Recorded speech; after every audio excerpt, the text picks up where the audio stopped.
शिवाय नमस्तुभ्यम। हर हर महादेव। गुरुजी के द्वारा कोसी कला मथुरा में श्री गोपेश्वर गोपी शिव महाप्राण कथा 3 नवंबर से शुरू हो गया है।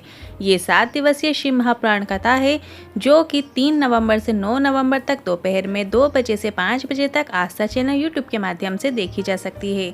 अगर जीवन में बहुत दुख तकलीफ कष्ट और बीमारियां चल रही हों, जीवन में पैसों की कमी हो, तो गुरु जी का बताया कार्तिक माह का सबसे विशेष उपाय जो आपको कार्तिक माह में रोज या फिर प्रत्येक सोमवार या प्रदोष या मासिक शिवरात्रि में करना ही है। ये उपाय हम आपको इसी वीडियो के अंत में करके भी बताएंगे।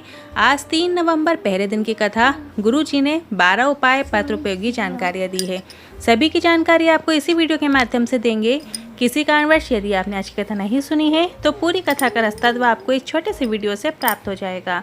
तो बढ़ते हैं आज की कथा की पहली जानकारी की ओर।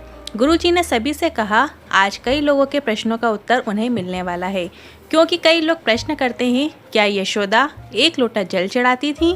क्या कौशल्या माता जल चढ़ाती थी? क्या दशरथ जी 1 लोटा जल शिव जी को चढ़ाते थे?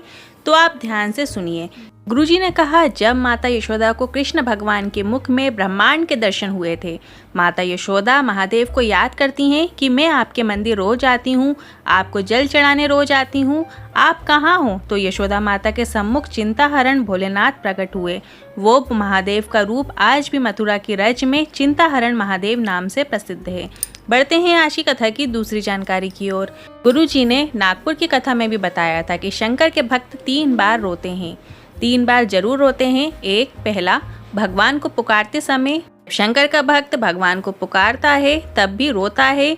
दूसरा, भगवान जब नहीं आते हैं तब भी एक शिव भक्त रोता है। और तीसरा, भगवान जब आ जाते हैं तब भी उसकी आंखों में अश्रु होते हैं। 3 बार भक्त जरूर रोता है। बढ़ते हैं आज की कथा की तीसरी जानकारी की ओर। आजकल इंस्टाग्राम और सोशल मीडिया में आपको ऐसे वीडियो देखने को मिलेंगे जिसमें पति पत्नी का मजाक बना रहा है, पत्नी पति को मार रही है और आप ऐसे वीडियो को देखकर हंसते हैं, एंजॉय करते हैं। ऐसे वीडियो हमारे आने वाली पीढ़ी को क्या सिखा रहे हैं, ये भी सोचना चाहिए। और अगर आपके पास ऐसा वीडियो आता है तो आपको तुरंत डिलीट कर देना चाहिए और रिपोर्ट कर देना चाहिए कि हमें ऐसे वीडियो ना भेजें। आपको अपने सनातन धर्म की रक्षा के लिए, पति पत्नी के पवित्र रिश्ते की रक्षा के लिए जो बन सके वो जरूर करना चाहिए। इस वीडियो में हमारे सनातन धर्म की रक्षा की बात हो, सनातन धर्म के सम्मान की बात हो, उसे भी शेयर करना चाहिए। बढ़ते हैं आज की कथा की चौथी जानकारी की ओर। भजन करने का कोई स्थान निश्चित नहीं होता है, पुण्य करने का कोई भी दिन निश्चित नहीं होता है कि आपको इसी दिन पुण्य का कार्य करना है। उसी तरह भोलेनाथ के मंदिर में जाने का भी कोई दिन निश्चित नहीं होता है। आप हर रोज भोलेनाथ के मंदिर जा सकते हैं। बढ़ते हैं आज की कथा की 5वीं जानकारी की ओर। एक पत्र आया सूरज जी का। मैंने कई बार पेपर दिए पर कुछ नंबर से रह जाता था। जब से टीवी में आपकी कथा सुनी तब से फैसला किया कि मैं मंदिर जाकर 1 लोटा जल चढ़ाना शुरू करूंगा। लोग कहते थे मेरा परीक्षा में पास होना मुमकिन नहीं है।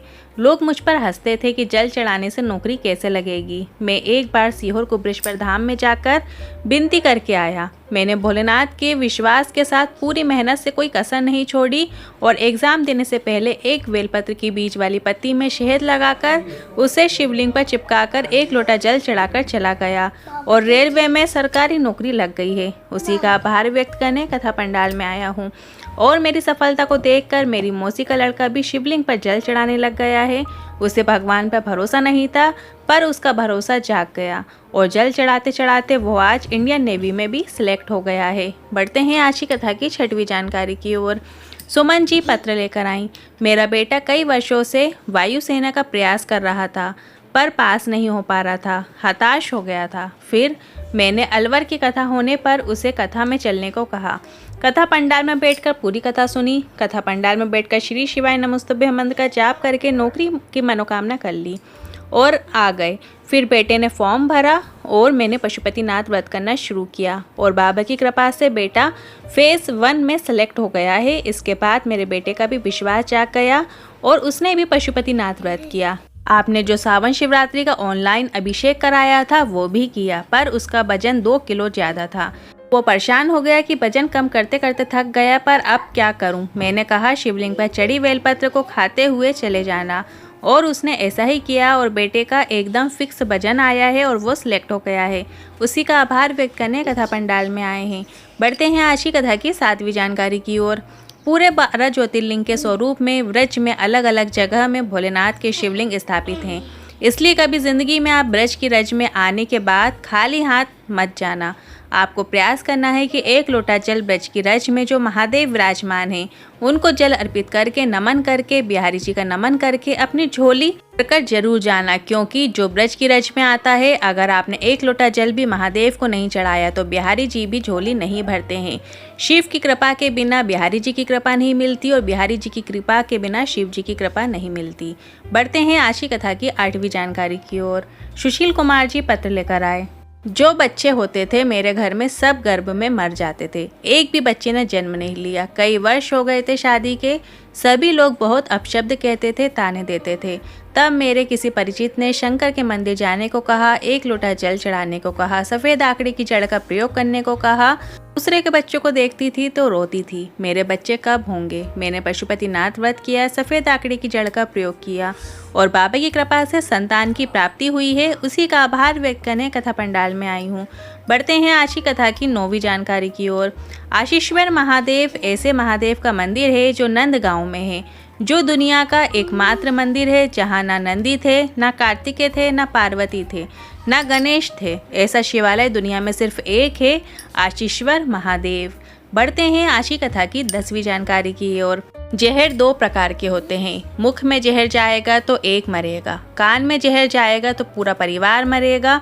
यहाँ गुरुजी कान में जहर से ये अभिप्राय बताए हैं कि अगर आपके कान में किसी ने अपनों के प्रति, परिवार वालों के प्रति बुराई की है तो ये जहर हमेशा आपके अंदर बढ़ता चला जाएगा और आपको आपका परिवार ही अच्छा नहीं लगेगा।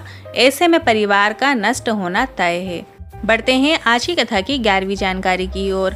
आशीश्वर महादेव जो नंदगांव के 1.5 किलोमीटर पास आशीश्वर वन में विराजमान हैं। जो भी भक्त अपनी जीवन की कामना लेकर आशीश्वर महादेव के दर्शन करता है उसको आशीश्वर महादेव का आशीर्वाद जरूर प्राप्त होता है। अगर आप नंदगांव जाएं तो आशीश्वर महादेव का दर्शन जरूर कीजिएगा।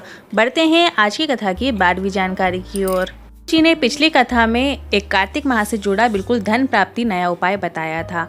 उन्होंने बताया था जो एक कमाता है 1.25 खर्च हो जाता है, संपदा जुड़ती नहीं है, बीमारियों में पैसा चला जाता हो, जीवन में परेशानियां चल रही हों, तकलीफ चल रही हों। शरद पूर्णिमा के बाद जो कार्तिक का महीना आता है, कार्तिक की पूर्णिमा आए, उस बीच में कार्तिक महीने की शिवरात्रि आए, प्रदोष आए या सोमवार आए, उसमें आपको एक बेलपत्र माता अशोक सुंदरी के स्थान पर अर्पित करना है और एक शमी पत्र शिवलिंग के ऊपर अर्पित करना है। अब वो आपको कैसे अर्पित करना है ध्यान से सुनिएगा, आगे हम आपको करके भी दिखाएंगे। इस कार्तिक महीने में जितने भी सोमवार आए, प्रदोष आए, मासिक शिवरात्रि पड़े, उसमें आपको इस विशेष उपाय को करना है। जीवन में कभी भी धन संबंधित परेशानियां नहीं होंगी।